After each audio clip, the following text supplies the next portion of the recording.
कलयुग में कैसे होंगे विवाह, भगवान श्री कृष्ण ने की थी ये 5 भविष्यवाणियाँ। भगवान श्री कृष्ण ने द्वापर युग में विवाह से जुड़ी कई भविष्यवाणियाँ की थीं। श्री कृष्ण की भविष्यवाणियों के अनुसार कलयुग में होने वाले विवाह केवल लाभ और लोभ तक ही सीमित रह जाएंगे।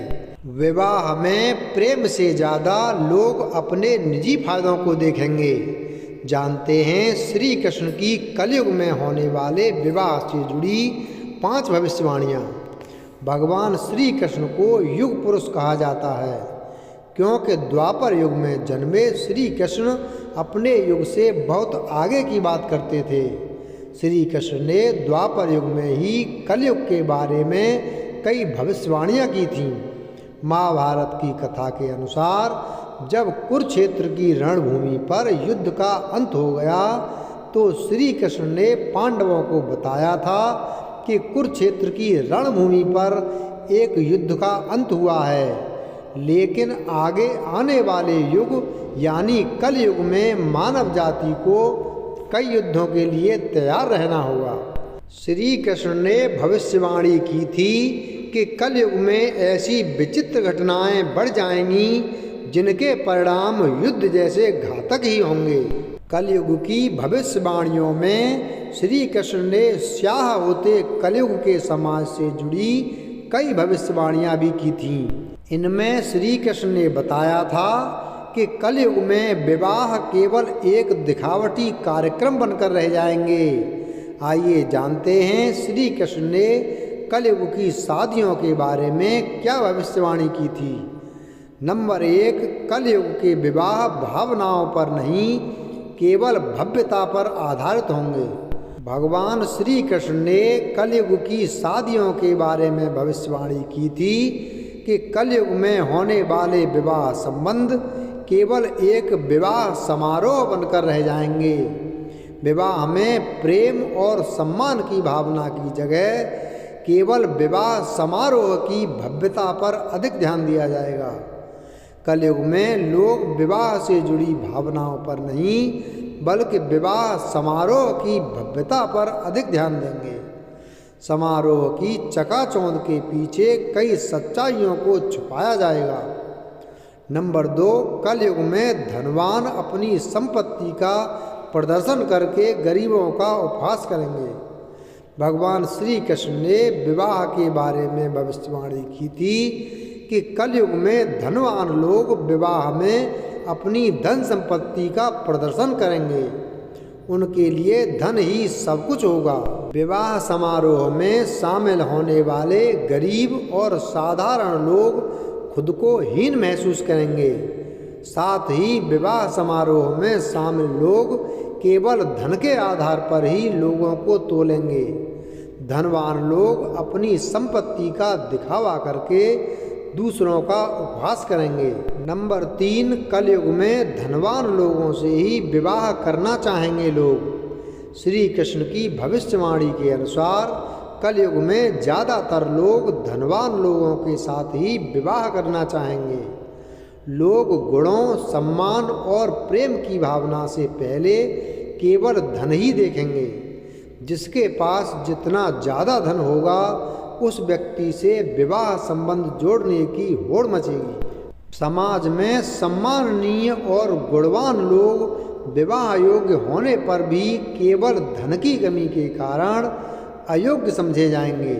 नंबर 4, कलयुग के विवाह व्यापार और लाभ हानि तक सीमित हो जाएंगे। श्री कृष्ण की भविष्यवाणी के अनुसार कलयुग में विवाह केवल एक व्यापार बनकर रह जाएंगे। लोग अपने लाभ के लिए वहीं विवाह करेंगे जहां उन्हें भविष्य में लाभ होता दिखेगा।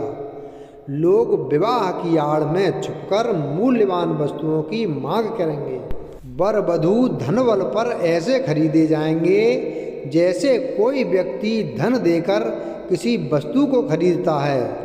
वर्तमान समय में लोग दहेज के लेन देन को बढ़ावा देकर इस भविष्यवाणी को सच कर रहे हैं। नंबर 5, कलयुग में संबंधों की गरिमा तोड़कर होगी शादी। द्वापर युग में श्री कृष्ण ने भविष्यवाणी की थी कि कलयुग में लोग संबंधों की गरिमा को तोड़कर विवाह करेंगे। विवाह केवल लाभ, लोभ, काम वासना तक सीमित हो जाएंगे। लोग प्रेम, लगाव और सम्मान की भावना को पीछे छोड़कर केवल वासना और आकर्षण के कारण ही विवाह करेंगे और रिश्तों की गरिमा को भी लांघ जाएंगे। लोग अपने खून के रिश्तों में भी शादी करने से परहेज नहीं करेंगे। आइए जानते हैं हिंदू धर्म में शादी से पहले के कुछ रीति रिवाज।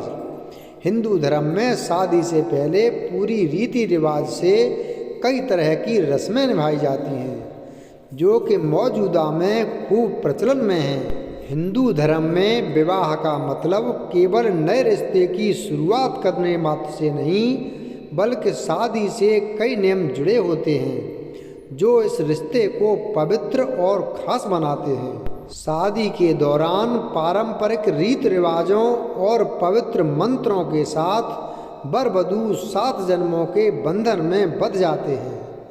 सभी धर्मों से जुड़े शादी के अलग अलग नियम और तरीके होते हैं, लेकिन कुछ नियम और परंपराएं ऐसी होती हैं जो आमतौर पर हिंदू धर्म की सभी शादियों में होती हैं। ये रस्में शादी से पहले यानी प्री वेडिंग होती हैं। शादी से पहले होने वाली रस्में दूल्हा और दुल्हन के लिए बेहद खास और यादगार होती हैं। आइए जानते हैं इन रस्मों के बारे में कि ये रस्में कैसे निभाई जाती हैं। गणेश पूजा। भगवान गणेश को प्रथम पूज्य कहा जाता है क्योंकि हर शुभ व मंगल कार्य में सबसे पहले इनकी पूजा की जाती है। शादी की रस्मों को शुरू करने से पहले भी दूल्हा और दुल्हन दोनों के घर गणेश जी की पूजा की जाती है। ऐसा माना जाता है कि इससे शादी की रस्मों में कोई विघ्न नहीं होता और बप्पा की कृपा से सभी रस्में मंगलमय तरीके से पूर्ण होती हैं। तिलक। शादी से पहले तिलक की रस्म जरूर की जाती है। यह शादी की सबसे पहली और ज़रूरी रस्म है जो कि शादी से कुछ दिन पहले होती है। तिलक की रस्म में दुल्हन के पिता या भाई दूल्हे के माथे पर तिलक करते हैं और उसे भेंट में पैसे, नए वस्त्र, फल, मेवे और मिठाइयाँ दी जाती हैं। तिलक की रस्म होने के बाद शादी की अन्य तैयारियां शुरू की जाती हैं। मेहंदी। शादी में मेहंदी सेरेमनी भी होती है। इस दिन दुल्हन के हाथों में उसके होने वाले पति के नाम की मेहंदी लगाई जाती है। वहीं दूल्हा भी इस दिन अपने हाथों में मेहंदी रचाता है। इसलिए यह रस्म दूल्हा और दुल्हन के लिए बेहद खास और यादगार पलों में एक होती है। हल्दी। शादी से पहले हल्दी की रस्म करने के पीछे ऐसी मान्यता है कि इससे बन्ना और बन्नी यानी दूल्हा और दुल्हन के चेहरे पर निखार आता है।